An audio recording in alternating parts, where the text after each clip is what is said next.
Welcome back, everyone. Today we're going to be diving into the subject of what is known as word problems. This covers sections 2.4 through 2.7 of your textbook, as well as the topics of geometry, word problems, the subject of what is called translation, word problems, or motion, word problems,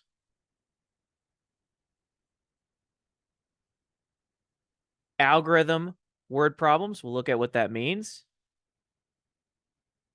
or maybe a sequence, number sequence problems. And then finally, the topic of interest problems.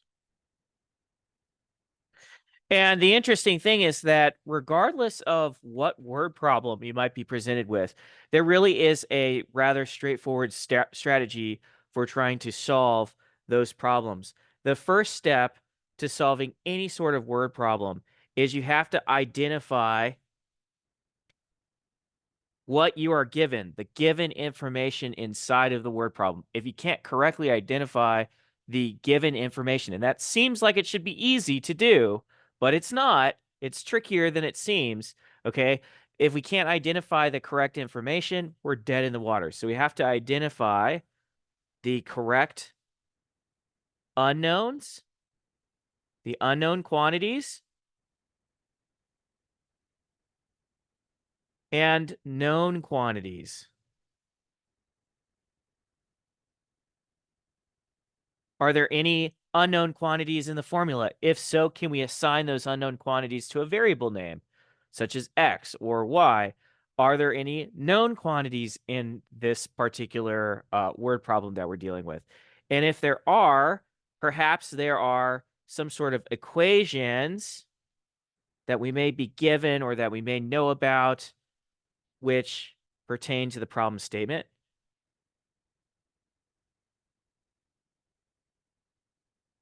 And it may be the case that we can take what we know, i.e., what we're given, the given information, as well as what we don't know.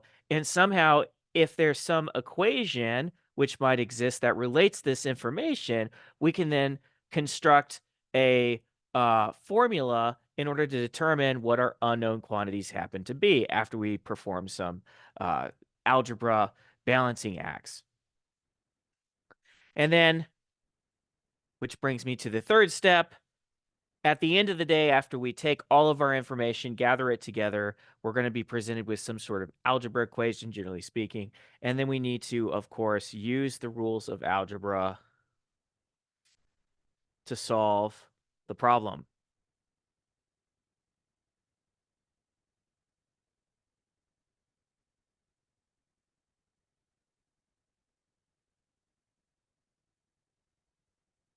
If we can't use the rules of algebra to correctly solve the problem, all of our work in putting together the information stands for nothing.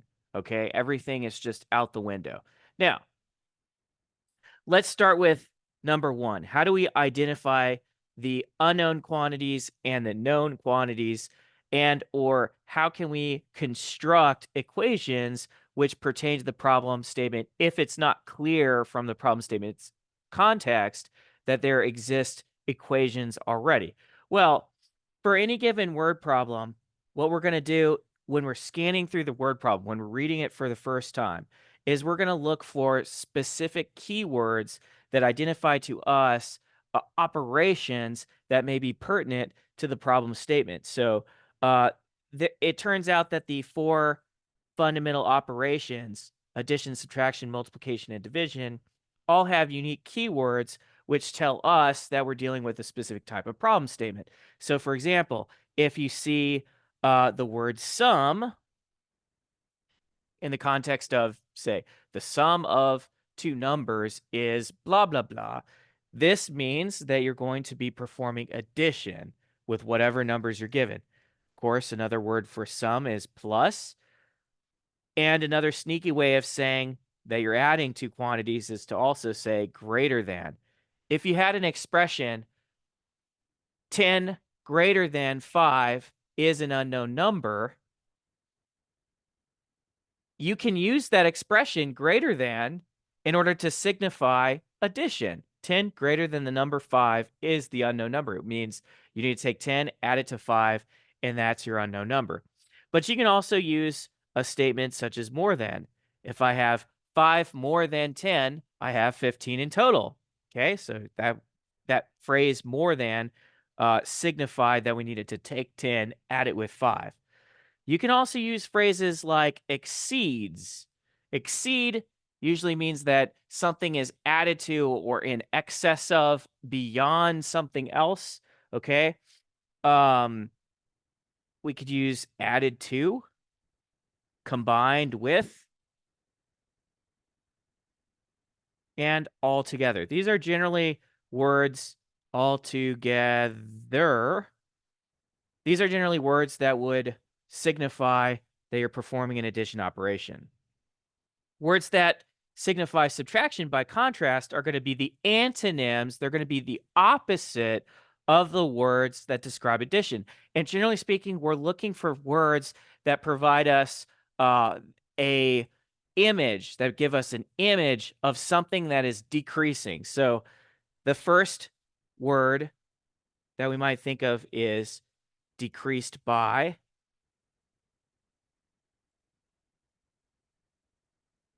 If something's decreasing, that is subtraction. If we have 10 decreased by 5 is an unknown number, it means 10 minus 5 is the number we're in question. We also might say use the word minus. We might use the word subtracted from. We might use the phrase less than, decreased by. Oh, we already covered decreased by, so we don't need that one. And we might use the word fewer. So there you go.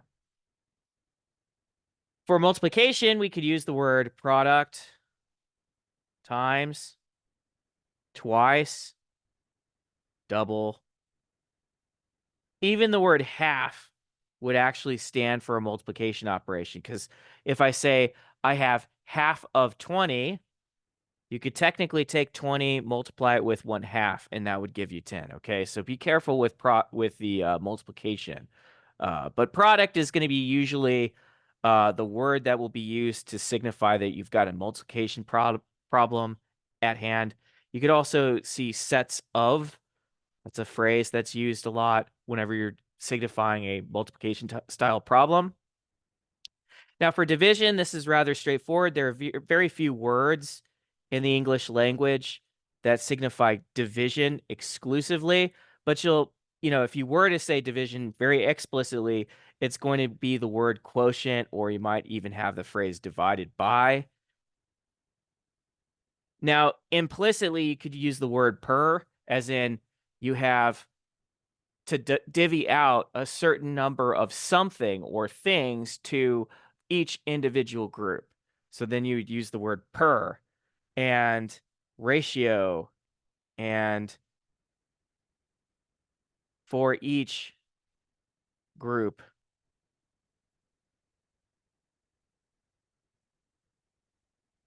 Phrases like equal parts.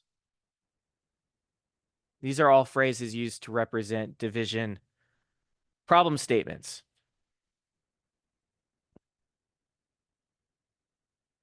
Just as an example, you might have a word, the quotient of 10 and 2. And the way you would interpret this statement is, okay, I look to my key phrase cheat sheet. I see quotient represents division. So I'm going to have 10 and 2. 10 divided by 2, which gives me 5. That is how you're supposed to interpret these word problems. Let's look at another example. Suppose I have a word problem, a number decreased by 11. This literally means a number.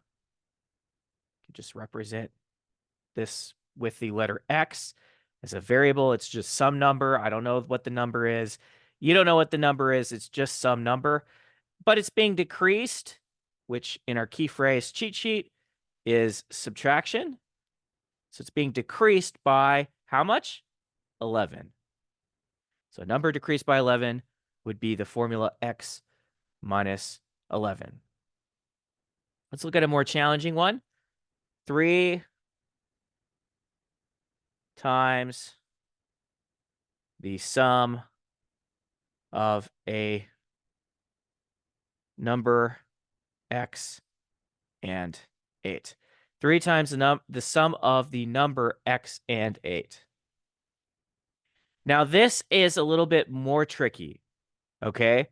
Because this is saying 3 times, but what is it multiplied with?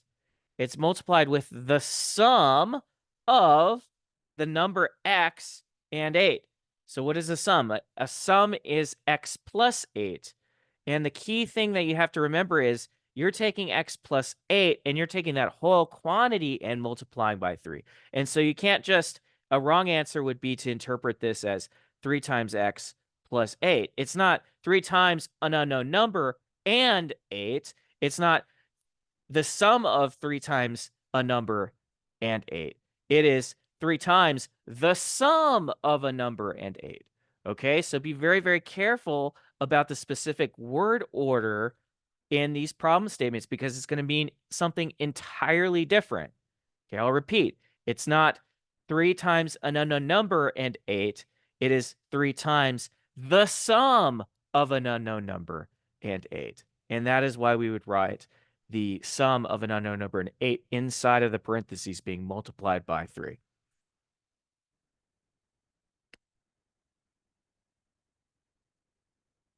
Let's do one last word problem. 5 times the difference of m and 6. Now we are going to scan through our cheat sheet. We know that difference is another way of indicating subtraction. So this problem statement is saying 5 times what? The difference of m and 6. And so we should interpret this word problem as being 5 times an unknown number m and the number 6. Excellent.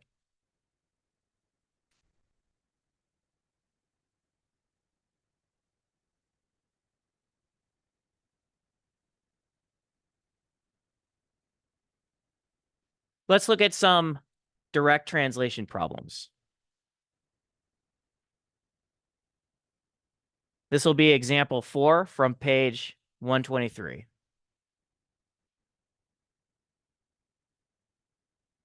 It says,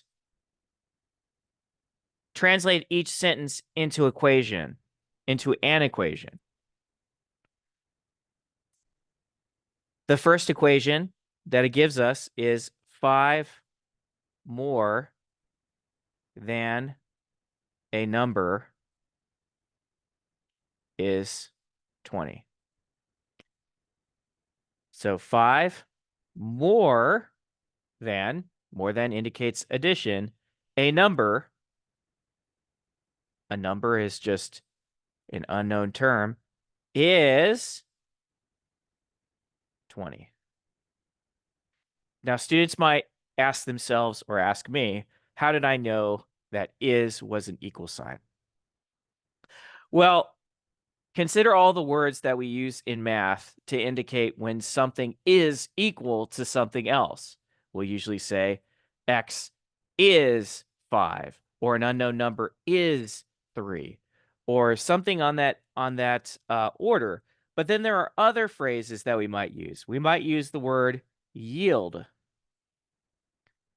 7 added with 3 yields 10. So yield could be a word that indicates an equal sign.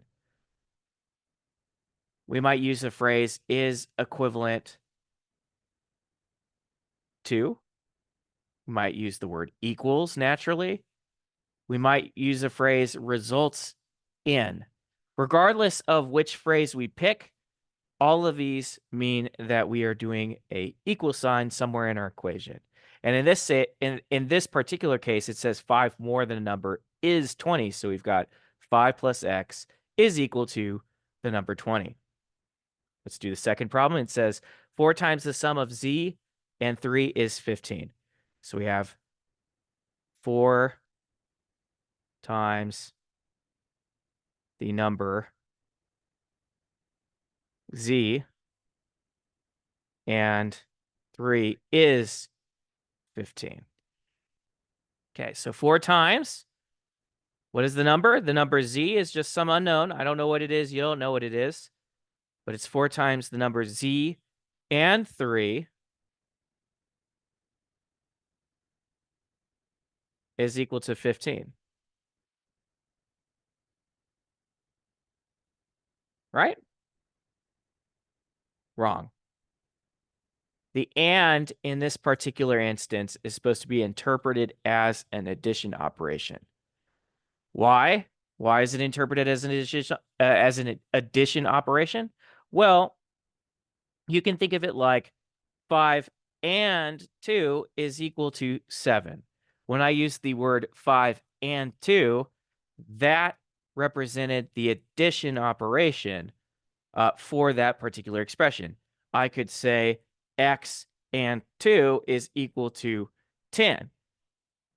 If I say x and 2 is equal to 10, no, it's not 2x is equal to 10. It's x plus 2, because 2 times x, we usually use a phrase sets of. We would say 2 sets of x is equal to 10. So in this instance, if they were trying to tell us that they've got 4 times 3 times z, they would have used a phrase like 4 times 3 sets of z is equal to 15. Instead, they use the phrase 4 times the number z and 3.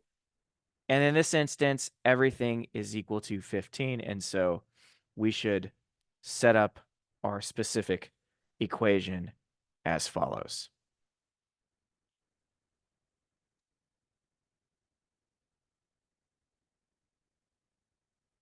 Let's look at another example. All right. Okay, so it says the price of a premium ticket for Broadway show in New York is $69, more than twice the price of the premium ticket for the same show in Chicago. If you buy a ticket for the show in Chicago and your friend buys a ticket for the same show in New York, and the total cost of the tickets is $436.50, what does each ticket cost? All right. So in this particular problem statement, you don't see phrases that are as straightforward as what you saw in the previous problem statement. And so you've got a number of sentences, and we're going to have to basically prune through the information in each sentence in order to construct some sort of presumably an equation that models what is going on in this particular example. And so in this instance, it says the price of a premium ticket for Broadway in New York, for a Broadway show in New York, is 69 more than, so 69 more than the premium ticket in Chicago. So let me use, okay, so we've got basically two different things going on. I'll use the letter B to represent the price of a Broadway ticket. I'll use the letter N to represent a New York City ticket. So in this first statement, this first sentence, it says the price of a Broadway ticket is 69 more than twice the price of the premium ticket for the Chicago. I'm sorry, I said New York City. I meant Chicago. This should be Chicago.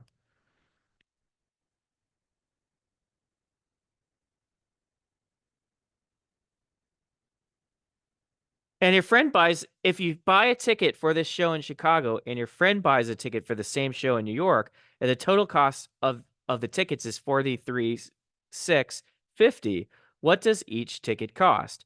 Okay, so I'm going to buy the ticket in Chicago. My friend's going to buy the ticket in New York City, or Broadway, right? We said Broadway. B. Okay.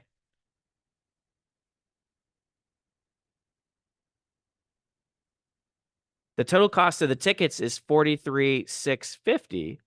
What does each individual ticket cost? Okay. So this type of problem, what you'll see is that you've actually got two different equations here. Okay, you've got an equation that represents the price for the Broadway ticket or the NYC ticket. You've got an equation that represents the price of the combined Chicago and Broadway ticket. And so what you're going to do is you're going to actually take the Broadway ticket, and since B is equal to the 69 plus 2C, blah, blah, blah, blah, blah, I may not know what that C is, or even the 2C. And I certainly don't know what 2 times C plus 69 happens to be. But since all of that, if we did know what the number C was, is equal to B, then in my second equation, here's the trick. In my second equation, I can kind of do this little insertion and add that quantity to my C of the second equation. Because again, B is equal to 69 plus 2C. So where I've got this second equation that says B plus C is equal to 43,650, that is where I can insert this 69 plus 2C. And if I do that, then I hope you guys can see I have a linear equation multi-step problem statement where you get 69 plus 3C is equal to 43,650. And now it is a linear two-step equation, one variable. Now we will use the additive inverse of 69 on both sides.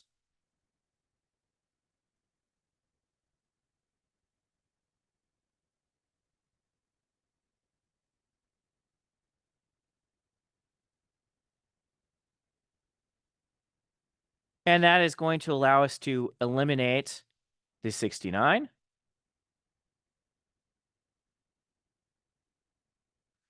Okay. We will go to the side of our page somewhere. We'll do the subtraction operation. We've got 43,650 minus 69. We can do the subtraction, guys. You got this. Borrow 1 from the 100. You got 3 left over. Borrow 1 from your 13. Give it to your 6. 5 minus 0 is 5. 0 minus 0 is 0. 16 minus 9 is 7. 12 minus 6 gives you 6. 3 minus 0 gives you just 3. And so we should have 367.50 is equal to 3 times C. Go to the side of your page somewhere. You're going to use that multiplicative inverse on both sides of your equation to isolate your C. You're going to get C is equal to 36,750, all divided by 3. And go ahead, you're going to divide your 3 into 36,750. 3 goes into 3 one time. 1 times 3 is 3. Subtract. 3 goes into 6 twice. 2 times 3 is 6. Subtract. You're going to drop your 7 down. 3 goes into 7 twice. And then you would have 1 remaining. Okay. But I think you should get 122.3 at the end of the day. Let me go ahead and I'm going to check my math.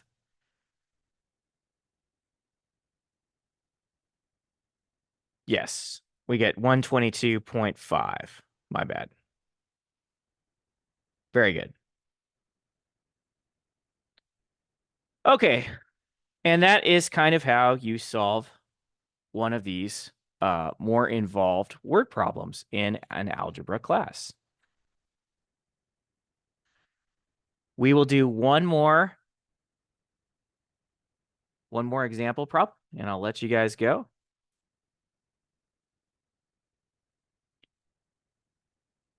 We'll do a direct translation problem.